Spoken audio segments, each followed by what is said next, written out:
ამ წუთას რო შევაჯამოთ არსებული ვითარება და სამომავლოდ როგორც ვიცით 19 საათი ისევ რჩება და ისევ უნივერსიტეტი კვლავ რჩება წინააღმდეგობის კერად და ისევ ელოდებით ყველას ვისაც მართლაც მნიშვნელოვანი არის ქვეყნის ევროპული განვითარება. ნიკა გისმენთ. მადლობა შესაძლებლობისთვის.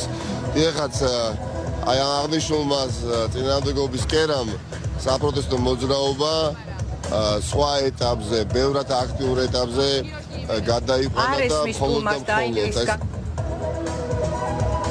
არა მე მესმის თქვენი. გისმენთ ნიკა შეგიძლიათ მადლობა მოგესალმებით დიახ აი აღნიშნულმა კერამ საპროტესტო მოძრაობა ბრძოლის სხვა ეტაპზე გადაიყვანა თლიანად მოძრაობა და არავისთვის დასამალი არა და არც ვალავთ რომ ეს არ არის დასასრული ეს ხო დასაწყისია და ბრძოლის მუხტი კიდევ უფრო გაძლიერდება მისი ინტენსივობა, მისი მასშტაბი გაიზრდება და ჩვენი ამოცანაა რომ პროტესტმა მოიცვას მთელი თბილისი და არა მხოლოდ თბილისი, მაგრამ ძირითადად თბილისი. ბევრი მიზეზის და გამო.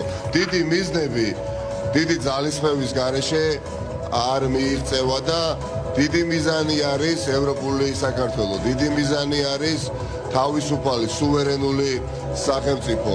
დიდი მიზანი არის სამწუხაროდ გვიწევს ამისთვის ბრძოლა 2024 წელს დამოუკიდებელი სახელმწიფო და რა თქმა უნდა ბრძოლაც უნდა იყოს შესაბამისი. მე რასაც ახლა ვატყობ უკანასკნელი 24 საათის განმავლობაში ხალხი ამისთვის არის მზად. რაც არ უნდა პესიმიზმი აქა-იქ ბუდობდეს უიმედობა სრულიად უადგილოა, ვინაიდან ნება ქართველი ხალხის არის ძალიან უყევი და ქუჩის ინსტრუმენტი, როგორც ყველაზე დემოკრატიული ინსტრუმენტი, იქნება ბოლომდე ამოქმედებული სხვა ინსტრუმენტებთან ერთად, რომელიც აქამდე უკვე ამოქმედებული იყო და კიდევ უფრო გაძლიერდება სხვა ინსტრუმენტების პოლიტიკური ბრძოლისა. ძალიან განსხვავებული ერთმანეთისგან ადამიანები იყრიან აქ თავს, ჩვენ გვაერთიანებს მომავალი და არა წარსული, რომელიც ხშირ შემთხვევაში შეიძლება ჩვენ ერთმანეთისგან გხლეშდეს, ვინაიდან სასწორზე დეს ძალიან ძვირფასი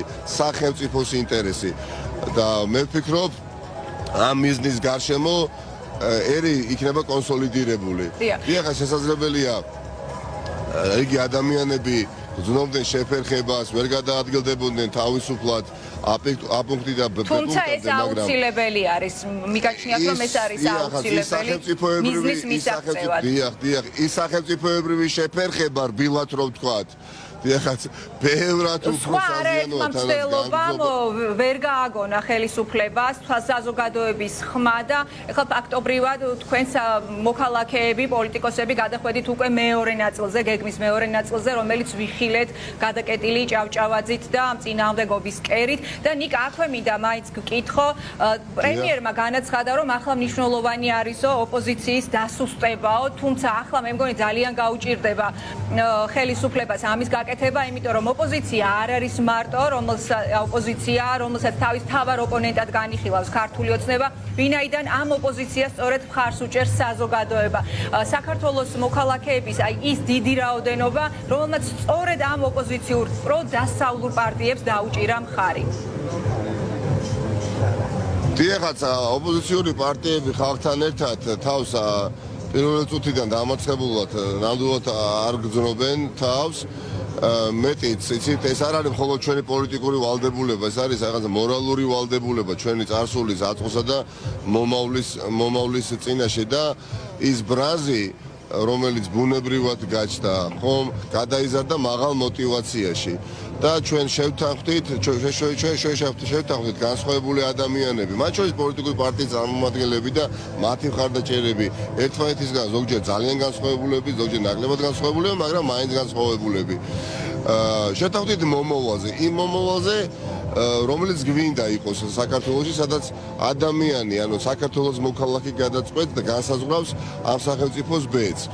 ამიტომ აი ესეთი გულწრფელი ბრძოლა, როდესაც არის ზღვარი პარტიებს შორის, არის წაშლილი, აქ კონკურენცია ოპოზიციურ პარტიებს შორის, ნამდვილად აღარ არსებობს, რაც ამ ბრძოლას, ამ საპროტესტო მოძრაობას აძლიერებს და ხელისუფლებამ ახლა რაც არ უნდა ისაუბროს, მას ძალიან კარგად იცის, რომ ის დადის თხელყინულზე.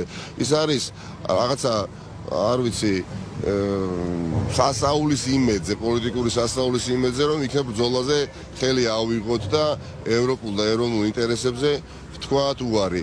ეს დაღლილობა აქ არ იგრძნობა. პირიქით, პრივილეგიაა ჩვენი ცოცხალი თაობებისთვის. პრივილეგიაა ამ პროცესში იყო აქტიურად ჩართული, როგორც მებრძოლი, როგორც ერთი რიგითი აქტიური საქართველოს მოქალაქე.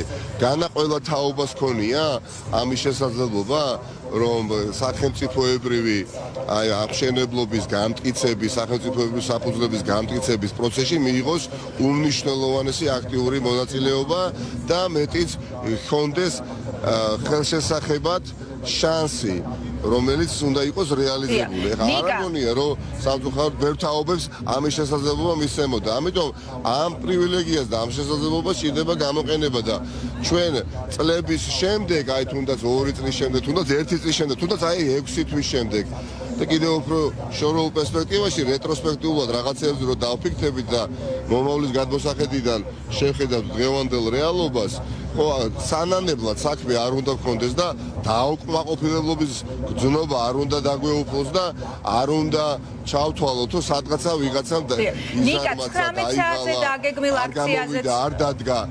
მინდა ვისაუბრო 19 საათზე დაგეგმილ აქციაზე, უпростоრად მოწოდებაზე, რომ 19 საათზე უნივერსიტეტთან მივიდეს ყველა ის ადამიანი, ვისაც მართლა ძალიან მნიშვნელოვანი არის, თუ როგორ განვითარდება ქვეყანა, რა მიმართულებით განვითარდება და შეინარჩუნებს თუ არა მთავარ პარტნიორებად დასავლეთს და არ მიუბრუნდება რუსულ ორბიტას. აი ამაზეც რომ ვისაუბროთ, გავამახვილოთ კიდევ ერთხელ ყურადღება 19 საათზე უნივერსიტეტთან. საათის აქციას გულისხმობთ, ხო? დიახ, 19 საათზე უნივერსიტეტთან. მით უმეტეს მაშინ ნიკა იცი რაზე მინდა გავამახვილოთ ყურადღება, მით უმეტეს მაშინ, როდესაც ახლა ევროკავშირის წევრი საგარეო საქმეთა მინისტრები სწორედ მსჯელობენ საქართველოზე და უყურებენ კიდეც როგორ განვითარდება პროცესები და რა პოზიცია ექნება საქართველოს მოსახლეობის უდიდეს ნაწილს, როგორი არის მათი არჩევანი კი იციან მათ, თუმცა რომ კიდევ ერთხელ აუცილებელი არის რომ თქვა დაინახონ საქართველოს მოსახლეობის აი ეს პოზიცია. დიახაც, აქ ამ ადგილას სადაც ვიმყოფებით ჩვენ ჯავახიშვილის უნივერსიტეტის მიმდებარე ტერიტორიაზე, ალბათ აქ არასოდეს არ გამართულა მსგავსი ტიპის ასე პერმანენტული აქციები, რაც არ არის შემთხვევითი, ვინაიდან ჩვენ ვფიქრობთ, რომ მხოლოდ საპროტესტო კერა პარლამენტის მიმდებარე ტერიტორიაზე ვერ იქნება პანაცეა, თავი არ უნდა მოვიტყულოთ, პროტესტმა უნდა მოიცვას თელი თბილისი და ის უნდა იყოს მზარდი და აი ადგილობრივი ეს ლოკაცია იძლევა შესაძლებლობას, რომ ძალიან ბევრი ადამიანი აი 10 საათიდან საათამდე ახალი ადამიანი შემოდიოდეს, ჩერდებოდეს 20 წუთით ნახევარ საათით გადიოდეს, ის ყავს ბრუნდებოდეს და ძალიან ბევრი ადამიანი ირევა, ძალიან ბევრი. აი ნუ აი ვერ აღწერ რამდენი ახალი ადამიანი შემოდის, გადის, მაგრამ 7 საათზე ჩვენ ჩავნიშნეთ მიტინგი, სადაც ჩვენ გავაკეთებთ კონკრეტულ განცხადებებს იმ გეგმებთან დაკავშირებით, უახლოეს გეგმებთან დაკავშირებით, რომელსაც თქვენი მეშვეობით საზოგადოება შეიტყობს და ბუნებრივია შემიძლია ამ ეტაპზე ის გითხრათ, რომ ეს იქნება ბრძოლის გაგრძელება და რა ტაქტიკას ვირჩევთ. ამასთან დაკავშირებით ჩვენ 7 საათზე ვისაუბრებთ და რაც შეეხება ჩვენს აქცენტი მაგალითად რა იქნება 25 ნოემბერს, ანუ ამ საკითხზეც იქნება თუ არა რაღაც განაცხადი 25 ნოემბერს. არ იქნება სერიოზული იმის თქვა, რომ წერტილი დავსვათ რომელიმე კალენდარულ დღეს და თქვა თუ აი ეს იქნება ბოლო ბრძოლის თარიღი, მაგრამ ეს არის განგრძობადი, ანუ გრძელდება, მიმდინარე ბრძოლა. ეს ბრძოლა ახლა დასრულდება 3 დღეში, 1 კვირაში, 10 დღეში, 2 კვირაში. ეს სხვა საკითხია და ახლა ძალისხმევას ამაზე ნამდვილად არ დავიშურებთ. ფაქტია, რომ მიზანი არის ერთი ამ ქვეყანაში ერთადერთი შითხური მდგომარეობიდან გამოსავალი დანახულია ახალი არჩევნები და ახალი არჩევნები ამ ქვეყანაში უნდა ჩაინიშნოს წნეხით ქვეყნის გარედან და ქვეყნის შიგნიდან. ის რაც ხდება ბრიუსელში დღეს რა განცხადებებიც იქ კეთდება, შემთხვევით არ კეთდება და მანამ სანამ ჩვენ აქ ვაპროტესტებთ, ეს პროტესტი არის მზარდი, დიახაც პარალელურად ჩვენი ამ შემთხვევაში ხალხის პარტნიორები, იმიტომ რომ ისინი აღარ წარმოადგენენ ხელისუფლების პარტნიორებს, უარს ამბობენ ქართულ ოცნებასთან თანამშრომლობაზე და თუნდაც ბორელის განცხადება ძალიან ბევრ რამეზე მეტყველებს, რომ სახელმწიფო პროგრამების ნაწილში 100 მილიონი ევროს ოდენობით დაფინანსება უნდა შეუწყდეს რეჟიმს, რომელიც აძლიერებს ავტოკრატიულ ხელისუფლებას და არ ემსახურება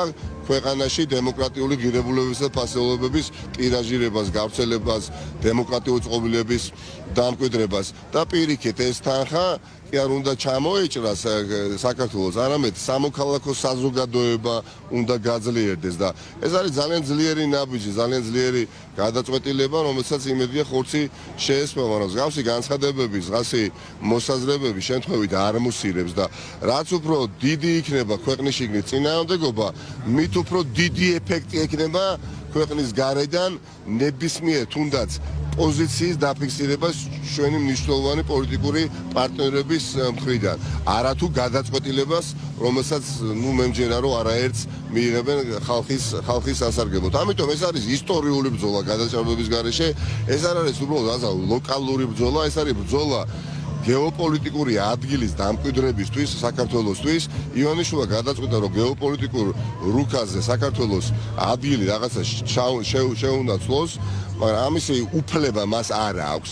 საქართველოს მოქალაქეებს არ მიუციათ ამისი უფლება არავისთვის ისტორიის განმავლობაში და თუ კი ეს ვინმეს გასვლა საბოლოო ჯამში, ის აუცილებლად დამარცხებულა და მე ვფიქრობ ივანიშვილი ვერ იქნება ვერც ერთ შემთხვევაში გამონაკლისი, მით უფრო რომ არის უპრეცედენტო მოცემულობა და ესეც ბევრჯერ უნდა აღვნიშნოთ ჩემი აზრით.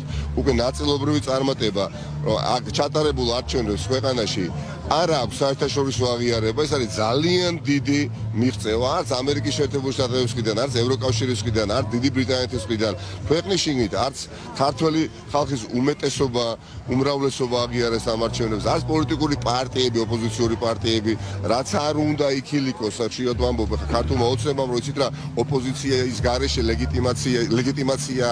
ლეგიტიმაციისთვის არ არის საჭირო ოპოზიციური პარტიების მოკლედ თანხმობა და აღიარება არჩევნების. ნუ ახლა უკაცრავად ახლა პოლიტიკა შედგება ორი მხარისგან, ორი ფლანგისგან, ხო? არის ოპოზიცია, არის ხელისუფლება. კარგით, ოპოზიციურ პარტიებს თავი დავანებოთ. სამოქალაქო საზოგადოება მთლიანად არ აღიარებს არჩევნების შედეგს ქვეყნის შიგნით. საქართველოს პრეზიდენტი აბსოლუტურად არ აღიარებს არჩევნების შედეგებს და მეტიც პირდაპირ უწოდა რუსული სპეცოპერაცია აქ ჩატარებულ არჩევნებს. და ამავე დროს ახლა ქალბატონი ზურაბიშვილი ვახსენე, მისი პოზიციაც მნიშვნელოვანი იქნება მომდევნო დღეებში და მე ვფიქრობ, რომ მან თავარი სათქმელი ჯერ კიდევ არ თქვა.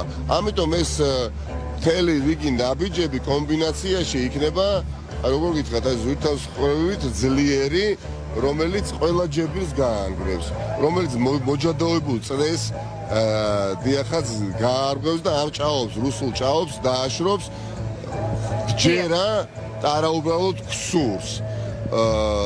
რუსული ინსტრუქციებით აქ სახელმწიფო ფუნქციონირებას ვერ განაგრძობს. ხალხი მზად არის ბრძოლისთვის. ხალხი არის მზად თავისუფლებისთვის, რომ იბრძოლოს დამოუკიდებლობისთვის და იბრძოლოს იმ შესაძლებლობისთვის, რომელიც არ ვიცი, განგებამ გვარ გუნდა ეხა ხომ ის რაც ხდება ჩვენს რეალობაში არის უნიკალური შემთხვევა, როდესაც დასავლეთმა ფართოდ ყველა ყარები გაგვიღო და გვითხრა მზად ვართ მობრძანდით და უბრალოდ იმ გზაზე გადაადგილება შეაფერხა ივანიშვილმა. წლების განმავლობაში, 10 წლების განმავლობაში ყველა ყარები იყო ჩარაზული და უბრალოდ სურვილი იყო, რომ ჩვენ გამختارიყავით ევროპული სანუკვარი ოცნება იყო, გამختارიყავით ევროპული ოჯახის სრულფასოვანი წევრი და ახლა ყველა ყარები ღიაა და ის დილემა, რომლის წინაშეც დააყენა ახლა ივანიშვილმა ქართველი ხალხი, რუსეთი თუ ევროპა, გადაწყდება აუცილებლად ევროპისა და ევრონული ინტერესების სასარგებლოდ. წმენა არის ახლა ძალიან მნიშვნელოვანი. პირველ რიგში ჩვენ გონებაში უნდა გავიმარჯოთ. პირველ რიგში ჩვენ თავდაჯერებულობა უნდა გავიზარდოთ და უნდა დავიჯეროთ, რომ ნებისმიერი ხელისუფლება, განსაკუთრებით როდესაც არის უმცირესობაში მხარდაჭერის თვალსაზრისით, ბევრად სუსტია ვიდრე ხალხი. დიახ, ესეც მინდოდა, ამ თემაზე მინდოდა გამეგზელებინა ნიკა საუბარი, რომ ძალიან ბევრჯერ დაამტკიცა ქართულმა ხალხმა, როცა იბრძვის ის შედეგს ყოველთვის აღწევს და აი ახლა რომ ძალიან მნიშვნელოვანი არის სწორედ ისევ ამ ბრძოლის გაგრძელება, ასევე ძალიან მნიშვნელოვანი არის, როდესაც ეს ადამიანები ხედავენ ლიდერებს იმ პოლიტიკური პარტიების, რომელსაც დაუჭირა მხარი ამ არჩევნებში, რომ მათ გვერდით არიან და ერთად იბრძვით ყველანი და მართლაც შედეგი შესაძლებელია მიიღწეოდეს სწორედ ამ ბრძოლით და ეს არაერთხელ ვნახეთ ჩვენ არა მხოლოდ პოლიტიკური მიმართულებით, ყველა მიმართულებით არაერთხელ მართლაც ვიყავით ამის შემსწრენი, როდესაც შეუძლებელი იყო გამარჯვება და მოგება, ყოველთვის როცა სცადა ქართულმა ხალხმა ეს შეძლო და ეს შედეგი დადო. ეცეთ რა, დიახაც გეთახმებით, ესეც უნიკალურია, ანუ მოცემულობა, რომელიც გულისხმობს პრეტენზიის გარეშე განსხვავებული პოლიტიკოსების გარშემო ხალხის ყოფნას და პირიქით ჩვენ ყოფნას მათ გარშემო ეს შემთხვევით ნამდვილად არ ხდება. ვინაიდან სასწორზე დაიდო ეგზისტენციურად მნიშვნელოვანი ინტერესი და როგორ შეიძლება რომ აქ ვინმე უკან დაიხიოს. შესაძლებლობა ეძლევა ყველა მოქალაქეს უმნიშვნელოვანესი როლი შეასრულოს ამ პროცესში. ყველა ლიდერი არის აქ დაწყებული პროფესიის და მიუხედავად პოლიტიკოსით, გაგრძელებული ექიმი, დამთავრებული მასწავლებელი. დილით აქვს შესაძლებლობა დილით შეუძლიათ გავს აქციებზე მოსვლა. შუადღისით აქვს შუადღისით. ღამე შეუძლიათ დარჩენენ, ღამე დარჩეს, მაგრამ თავარია რომ ეს პროტესტი გამოითქვას.